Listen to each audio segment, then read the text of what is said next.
Mob তৈরি করে নির্বাচন বাধাগ্রস্ত করা যাবে না।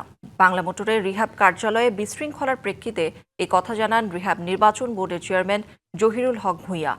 বলেন, দেশের আবাসন শিল্পের আস্থার সংগঠনের গতিশীলতার লক্ষ্যে আগামী 18 এপ্রিল 2026 থেকে 28 মেয়াদের নির্বাচন অনুষ্ঠিত হবে। আরও বলেন, সংগঠনের কিছু সদস্য নিয়ম বহির্ভূতভাবে কার্যালয়ে এসে বিশৃঙ্খলা তৈরি করে নির্বাচনের পরিবেশ নষ্ট করছে। রিহ্যাব পরিচালনা কমিটিতে মোট 35টি পদে লড়বেন 88 জন প্রার্থী। ঢাকা, চট্টগ্রাম সহ এবারের নির্বাচনে মোট ভোটার 673 জন। সার্বিক নিরাপত্তার জন্য পুলিশের সহায়তা নেওয়া হয়েছে বলেও জানায় রিহ্যাব নির্বাচন বোর্ড।